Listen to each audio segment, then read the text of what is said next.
second? Now we'll turn the program over to Jen. Thank you, Betty.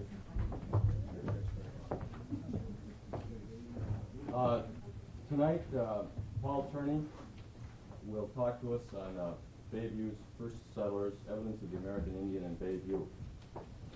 Paul Turney received a BS in archaeology, degree in archaeology from the University of Wisconsin, Milwaukee. He has worked many excavations in this country, and he is a past president of the Wisconsin Archaeological Survey and present board member.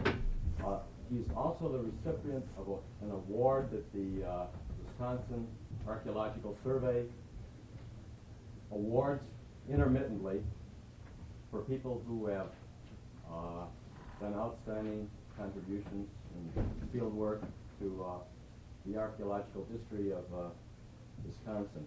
And Paul is the recipient of the award. When was it? 1982.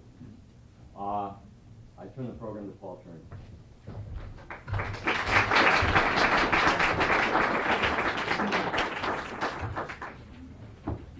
You're gonna, I can turn it on.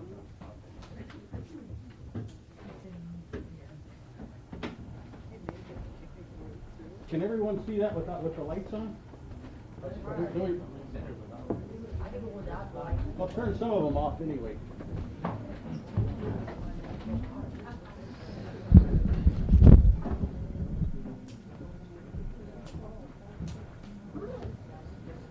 See if you can get these, John. That's good. That's good. Okay, anthropology is the study of man and his culture, both prehistoric and historic. Maybe take this down because it obstructs the Yes, just lay it flat. Just lay it forward. Okay. I'll put it up later. And I'll keep moving so I don't get moved on straight. Archaeology is a branch of anthropology that deals with prehistoric stuff. Now, prehistoric is normally before man had a written language. Once they had a written language, we can read about it. The only way we can find out the peoples that inhabited the different parts of the world before they had writing is by digging into their village sites where they dumped their garbage. And I'm just have a few slides here to show you. This is a dig that was done out on the Root River a few years ago. If you notice these stones, that is a fireplace from probably the late woodland period. That's another view of the same thing. Yeah, maybe I could sit and then you can see over me. I don't want to walk back and forth. How's that? Good. Good. This is some of the conditions you have to work under as an archaeologist.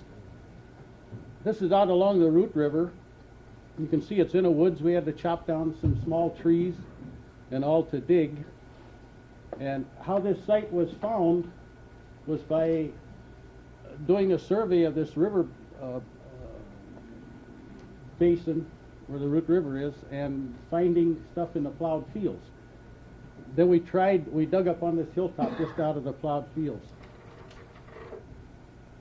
That's some of the techniques we use: trowels, shovels, sifters. Every bit of dirt is sifted out. You go down in very small levels so nothing is destroyed.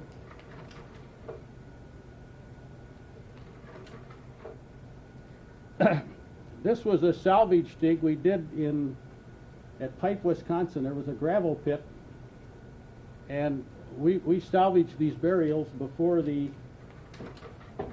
ended up in somebody's fill for somebody's driveway into their barn. There's several kinds of burials here. This is called a bundle burial, where the body had been put on a scaffold or something like that until all the flesh was off the bones. Then they bury it. There are 5 individuals in this bundle. There were 5 skulls here in association with it. This burial is what we call a partially flexed in the flesh burial. That person was buried just like it is. Then down in this deep pit was, it's very hard to see, but you can see some of the bones right here. It was like somebody had dumped a bulldozer, just pushed bones into a pit with a bulldozer.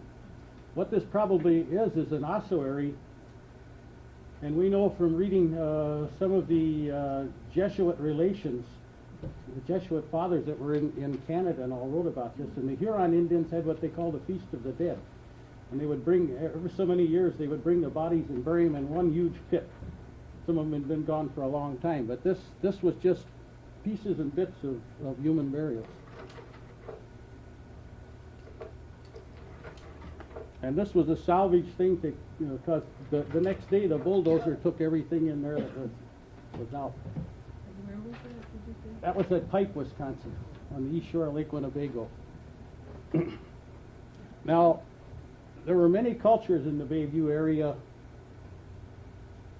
Starting at about 10,000 BC, we had what was called the Paleo culture. I have material laid out up here for all of these, and after I'm through talking, you can come up and I'll explain any question you have to ask. The Paleo period lasted from about 10,000 BC to about 8,000 BC. The people from that period subsisted on large game. Not that far back. You see these in the movies with the cavemen fighting them, but man never lived with a dinosaur. But he did live with animals like this. This is a mastodon, and those were prevalent in Wisconsin. When the glaciers left about 10,000 years ago, retreated, these animals were here and man hunted them.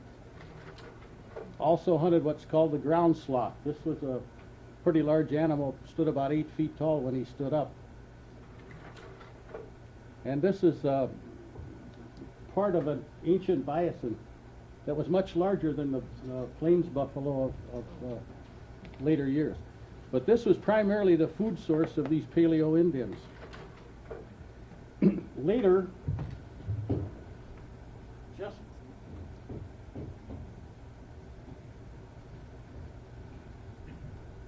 after the Paleo period was called the Archaic period, which was divided into two periods, early and late. The only difference, and you can come up and look at this later, they started making ground stone tools. They had axes, grooved axes like this, and tools like this. This is a pestle for grinding seeds. So they were probably, along with eating meat, they were gathering nuts and seeds and subsisting on that also. After the Archaic period, we had the early woodland, and the early woodland is very, very similar to the Archaic, excepting they started making pottery, clay pottery. Now the clay pottery went from then all the way up to contact with the Europeans. During the Middle Woodland period, there was a great Ephralet, what am I trying to do? It won't come out. There was a surge in the culture, and they had a trade network set up all over the United States. You find material in the Middle Woodland period from you'll find mica from North Carolina, you'll find obsidian from Wyoming, you'll find shells from the Gulf of Mexico that they made beads out of. Material in Wisconsin here that comes from Flint Ridge, Ohio, and southern Indiana. They traded all over the country. Then in the late woodland period, they weren't trading as much. They seemed to kind of be in little groups in different areas, but it was in the late woodland period that we had the effigy mound building in Wisconsin, which is darn near unique to Wisconsin. There are a few places in Iowa, a few in Michigan, where you have effigy mounds. These are the mounds. Have any of you ever been to Lizard Mound State Park? Well, these mounds were built in the shapes of animals, panthers, turtles, and whatnot. During this period and the later periods, the Mississippian period, which lasted from about 880 AD or 890 AD up to historic times, which would be 1600 in Wisconsin, and the people that came right after them, the Oneota people, had agriculture. We're not sure. The woodland people, early and middle woodland, the middle woodland possibly did have agriculture. The early people no. But we find in some of the late woodland, and surely in the Mississippian peoples, they raised corn, beans, squash, along with gathering and eating the wild game. John Ebersol took some pictures here trying to show what the country looked like when European first came here, or when the Indians were still using this country. This is a marsh that's out in Seminary Woods, and along what's Deer Creek, what was Deer Creek, what's left of it. But this was an excellent place, and there is a campsite located right over in here someplace. It's in the it's been recorded with the state codification. There was a summer campsite here. Now there's all kinds of animals, fish, birds that are in a marshy area like this, and also plants that eat the roots, calamus roots, and things like that. This is another view of just about the same area. But this is about how it looked. This could very well be a trail that the Indians left. It's hard telling. They were all over the place when man first came here. Some of them were as deep as 2 feet. The trails where they went from Green Bay to Chicago, from Milwaukee to Mukwonago. There were trails all over the place. This is another view of the woods. It was pretty heavy. Couldn't get through it very well without. The trees around here were mostly well, in this part of Milwaukee, in the Bayview area, was quite marshy. You had marshy areas, you had open sandy areas, and you had what they call oak islands, which were little clumps of oak, some maple, and beech trees.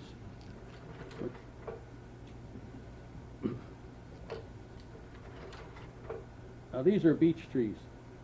The only place you'll find them now is close to Lake Michigan. You'll find some in Grant Park. These are in the Seminary Woods. And I think in the cemetery at College and Lake Drive, there are some. Nice place for lovers to put their names. This is the headwaters of Deer Creek. There were village sites all along Deer Creek. I'll tell you about them later on, some of them. This was a site at Ellen Park, and I have these pictures up here you can look at later of the dig and the artifacts we found. That was a salvage dig, which a lot of the digs we do are, because they were working on this park. They bulldozed the whole thing off and started putting ball diamonds and all in. And right about where I'm standing, there was a sandy area that had been a sand ridge. This was all marsh at one time.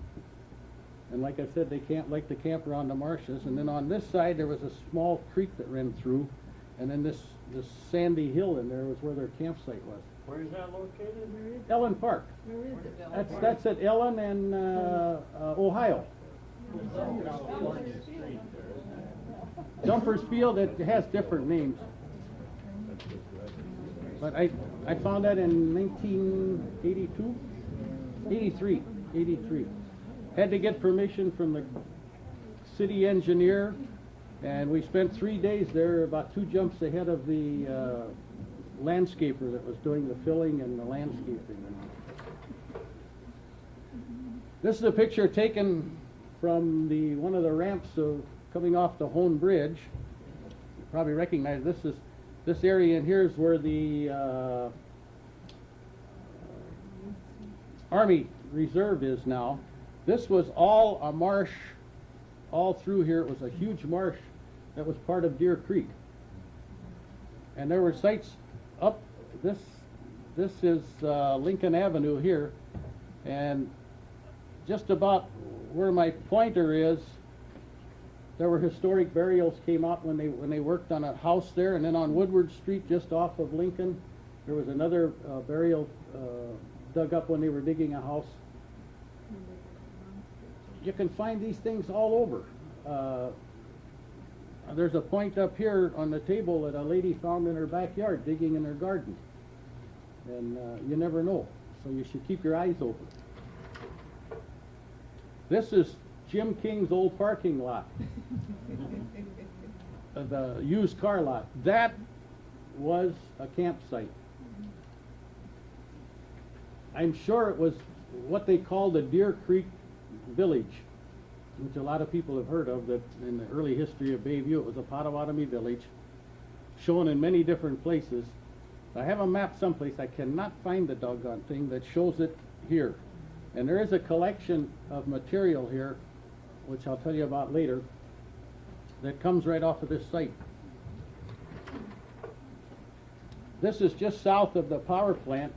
In this field, in this area starting here, there's a slight ridge that comes all down across here. There's a campsite there that I found about 10 years ago and reported to the state. There are two more on this end of the field. One of them is destroyed now because I don't know if you've noticed, they're dumping all kinds of fill and everything in there. Well, where they're dumping that fill, there was a campsite there which is gone completely now. And the State Historical Society, I notified them when they started working in there, and they came down and we spent 2 weeks digging in there, and I have, in this box down here, I have a lot of the material that came from there. I just got it back from the state a couple of weeks ago. This is, now, I can't remember the name. John? Connell. This is the Connell backyard. When they were digging for a swimming pool, a few years back, they dug up something like 11 what we call bifaces or preforms. They're like blanks where the Indians would work the material into oval-shaped piece of flint, and then they would take it back to their village and they would keep these, and then when they made their tools, they would make them out of these blanks. And that's a recorded site.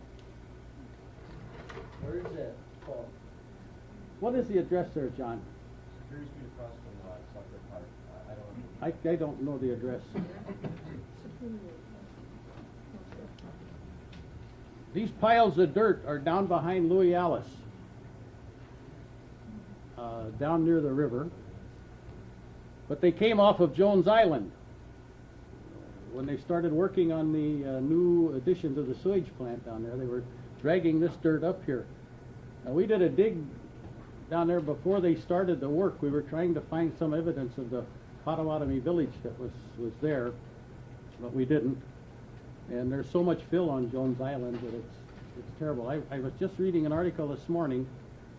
The original Jones Island, when they made what they call the Great Cut, where the harbor now goes into the lake separate, Jones Island was like a peninsula, big sandy peninsula that came down from the north. When they made the big cut through, that made it an island. And that was only 158 feet wide. Look at it now.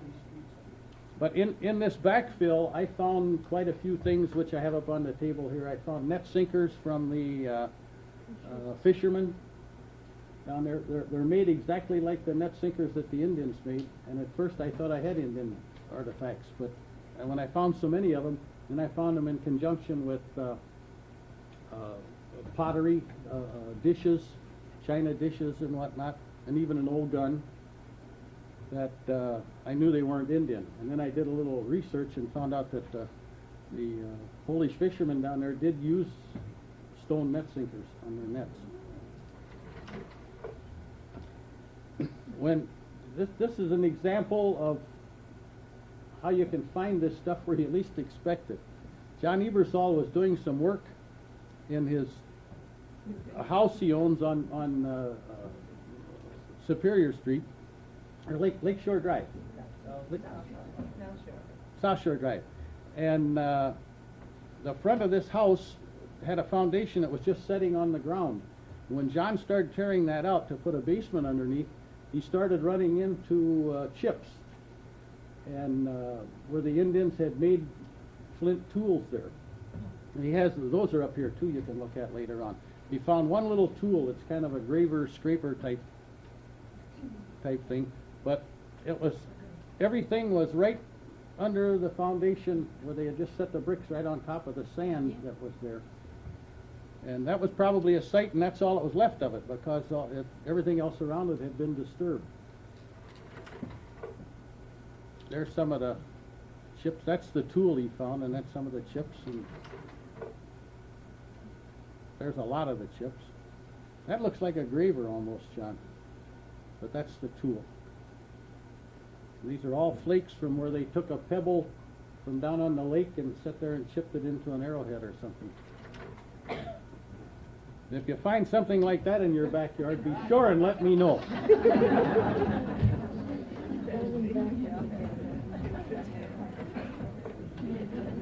Now, if I have the time, I'd like to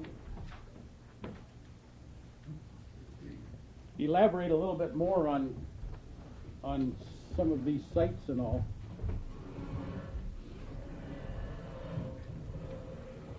Some of this material. Each culture had very distinctive tools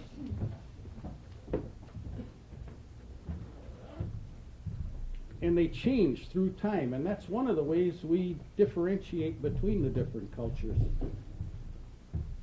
These early ones, up until about 500 AD, they didn't use the bow and arrow around here. They used spears, thrusting spears, and spears with what they called a atlatl, or throwing stick. So anything you find that goes back beyond 500 AD, it's not an arrowhead. So we term them projectile points instead. During the Paleo period in Wisconsin, there's very little found. A lot really, but in comparison to the other cultures, there's very little. But you figure that was 10,000 years ago, and a lot of this stuff has been destroyed. The stone tools, there probably weren't that many people running around here at that time either. But then during the Archaic period, they started, like I say, gathering. They fished. I have fish hooks here you can see. They also started working copper that they obtained up in the Keweenaw Peninsula in Michigan. Some of the earliest, this was some of the earliest copper working in the world. Goes back to about 5,500 BC, the earliest in Wisconsin. They never smelted the copper. This was all done by pounding and annealing and pounding the thing into shape.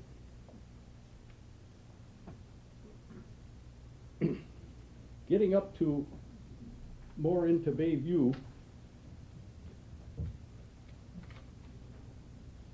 in Wisconsin, the first evidence, or the first time man came here was the European man came here was in 1834, when Nicolay landed at Green Bay, and he thought he was looking for the Northwest Passage, heading for China, and he thought he had landed in China. In fact, when he landed at Green Bay, he put on a Mandarin robe, and he walked ashore, and when these Indians came out of the woods, he fired off these two pistols and scared the bejesus out of them. They ran back in the woods, and it took him a long time to get them out again. But that was the first contact between the Indians and European in Wisconsin. In Milwaukee, there were people through here from in the 1600s on up until the town was settled by Juneau. But no one really settled here, except there were some Frenchmen. In 1775, a fellow named de Langlade was stayed for a while in the Milwaukee area here, and also Jacques Viol was here in 1795. Juneau came after him. Jacques Viol had his trading post in what's now Mitchell Park. Then the first Anglo-European that came to the south side was George Walker. In 1833, he settled at what was called Walker's Point, still called Walker's Point. There were a lot of Indians. There were a lot of Indians around at the time. There were Sauk, Fox, Chippewa, Menominee, Ottawas, Winnebago, and Potawatomis, and some Miamis that wandered up from the Chicago area. But mostly they were Potawatomis around here, but also a lot of these tribes that settle around Milwaukee, or the villages around Milwaukee, were called renegade Indians by the French because they were made up of several different tribes, not only the Potawatomi. Most of them seemed to have Potawatomi chiefs, but they also had Menominee Indians here and Sauk and Fox Indians. Yeah, here's about the Connell site. At KK and Bennett, you all have, did most of you get those maps that John had copied? Those maps show, that came from Dr. Karn's book on the history of Bayview. He's a little bit off on some of these sites there. The one that's showing north along the lake. Let me see your map, honey.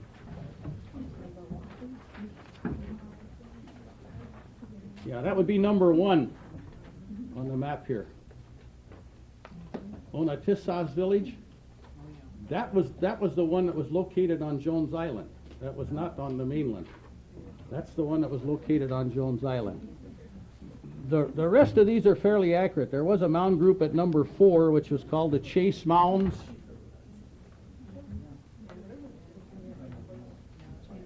And also, I mentioned before that there was a Mr. Chris Beck who lived on KK and Bennett. That's where Jim King's used car lot is. I am pretty sure that was the Deer Creek site, because I have, where they show the Deer Creek site on here, I was over there when they dug for the Bayview Terrace Apartments, and there wasn't a thing showing up. On the other side where Old Smoky was, the other side of the street, there was nothing showed up in there at all. So I don't, if there was a campsite there, it wasn't a very extensive or big one. And I do have them, like I said, I saw a map, a student gave it to me. She found it in a book, some reference book in UWM's library. I've never been able to locate it since. I have a copy of it at home, but it shows the Deer Creek Village at KK and Bennett. Bennett was called Northwestern Avenue in 1913 when that was, or 1916 when it was recorded. And then there was a Robert Connell site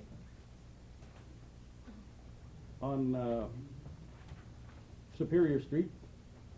That was found in 1977.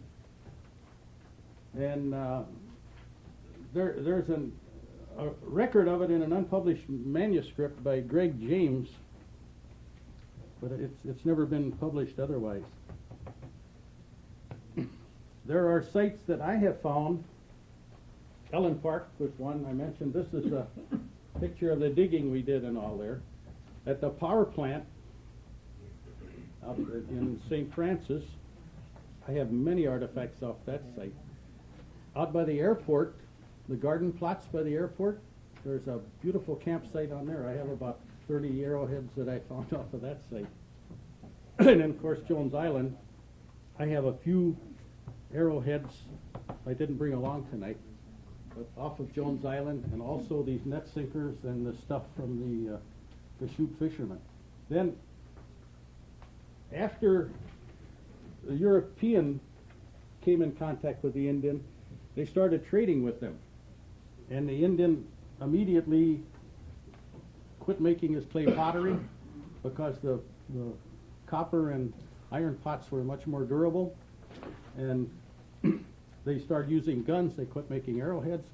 Within 2 generations, they had forgotten completely their cultural material, how to make the arrowheads and stuff like that.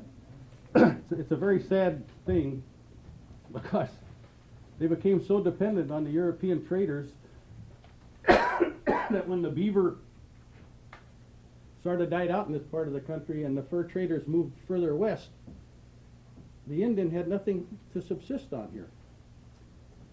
And then they started shoving them out, pushing them out west further too. I always have a great empathy for those people. I thought they got a very rotten deal. But Bayview is,